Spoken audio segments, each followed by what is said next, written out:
I know, I look pretty amazing, don't I? All right. Well, I have so much on my plate, and I'm already late with last week's video. I needed to do a voiceover, and so that's all I was working on. In fact, that's what I was working on this morning. I'm in my pajamas, but hey, I'm wearing support. I have my support today. So I just thought I'm coming down to my shed. It's cold outside. And as much as I would love to do something new for this channel, as far as a new project, a lot of you are really interested in the vintage sewing, and I want to get to a dress. However, I have some client orders that I really need to take care of. So I guess my point is, for those of you who don't know, I am a seamstress, and as much as I love creating from scratch, a lot of my work comes from fixing or changing an existing piece to fit an individual, because we're not all cookie cutters, we're all different sizes. So I'm going to show you what I'm working on, and I'll tell you what I'm going to do, and then I'll show you the final product. At least that's my goal. So here is a jacket that someone picked up from a secondhand store. It is a men's jacket. And the first thing is I'm going to remove, and I'm not going to show you the process because it's too complicated for me to record, especially as I'm in the, because sometimes I'm having to think on the fly of how to change something depending on the construction. So the construction isn't completely open, so I can't tell you exactly what I'm going to do, other than I know I'm going to remove the existing shoulder pads, and I'm going to change where the top of the arm fits on this jacket. So I am going to have to remove the arm. There is lining in here, so there's quite a bit of work to be done on this, but that is for a client I am seeing tomorrow. Let's see, what else do I have? This is a pair of leggings that are just too long for someone, and they pinned it for me, so this shouldn't be too difficult, or at least it shouldn't be. And what I do is I check to see what the existing hem is, and you'll see there's two lines here, and then there's a zigzag underneath. So that is using a double needle, and you can use that double needle on your existing machine. So it's just a matter of how wide it is. So it's important to know the width, and especially that is a great finish on these stretchy fabrics. Let's see, I know I have a couple more things. My sister's husband was in the military, and she has asked me to make stockings for their family using his fatigues or camouflage. And so here's one that is almost done. So I do want to kind of get an idea of what I'm doing. And I do have a lining in here, and so I do need to do the lining. I just have to figure out how I'm going to finish it, because the front is already finished using the, gosh, this is the belt part of it that I added in here. So I'm probably just going to fold it under and sew it together, but I also need to add the loop. I guess it's on this side. So I have 6 of those to finish. This is the first one, so this was kind of gave me an idea of what I needed to do. The others are cut out and in progress, so I need to finish those.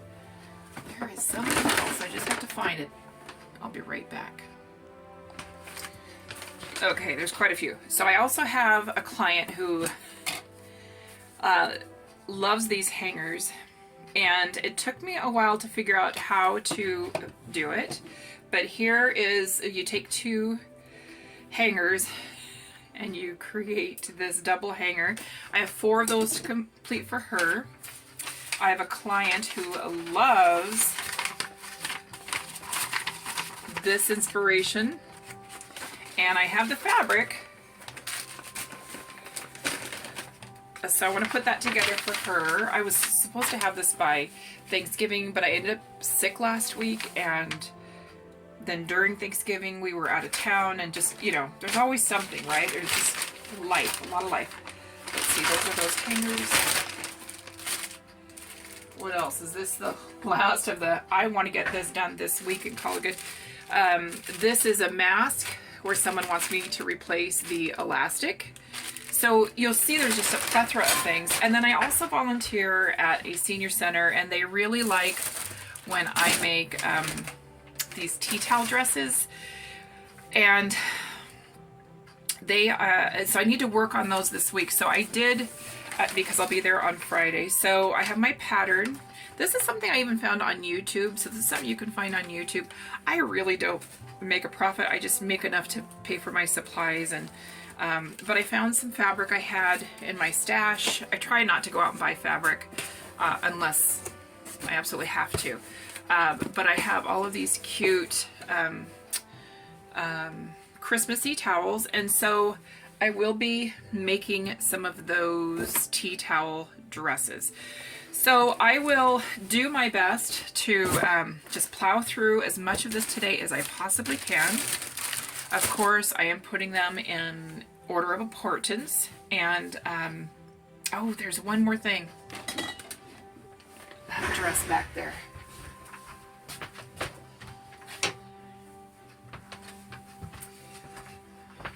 This dress is too low, so I need to bring it up, and it has too high of a slit.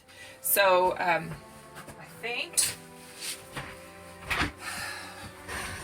fingers crossed, that's what I'm working on today. So again, I will do my best to take pictures so that you can see the final results when they are all complete. So I'm going to turn my heat on out here. It's chilly. I think we had a little bit of snow through the night, but there's nothing on the ground, but it is cold. So I'll be back soon with those pictures for you. Thank you again. Okay, so I thought I'd share my progress with you on one item, because I know I'm going to get questions about this. So I'm not a tailor, and a tailor specializes in construction of men's clothing.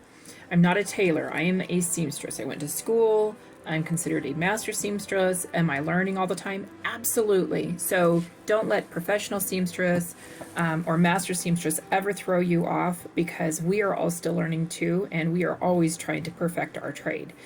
So here I am tailoring a men's jacket, suit jacket, to fit a woman's figure.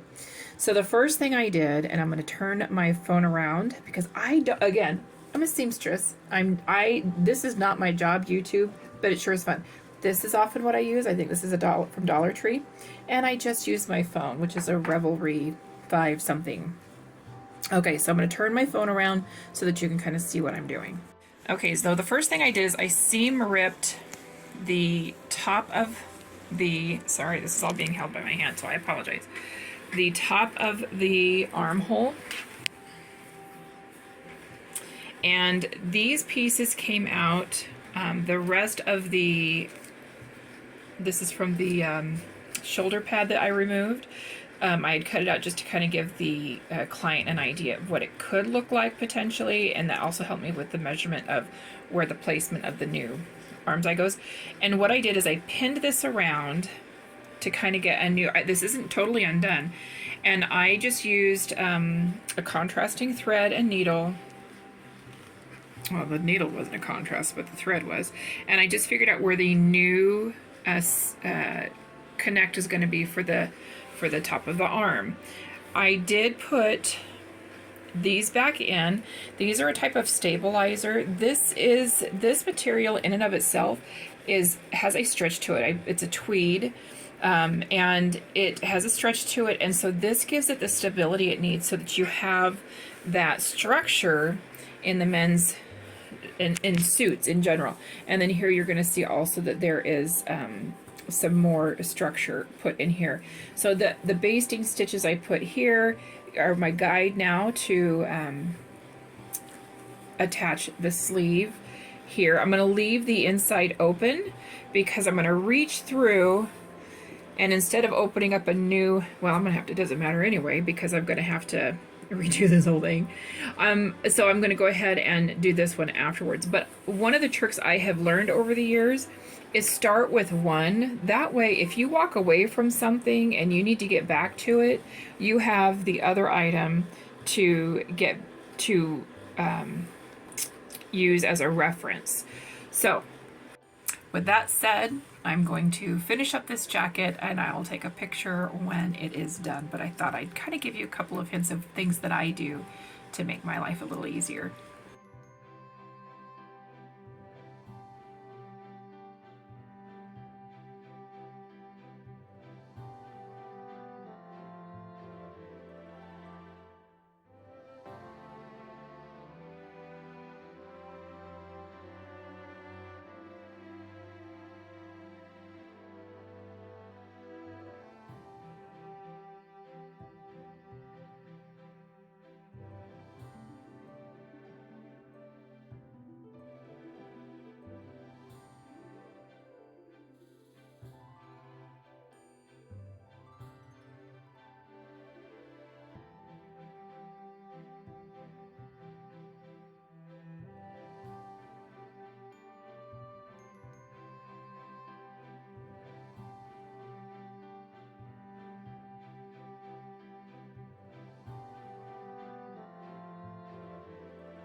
Well, I just want to thank you for joining me this week as you got to see a little bit about the different projects that I get to do throughout the week.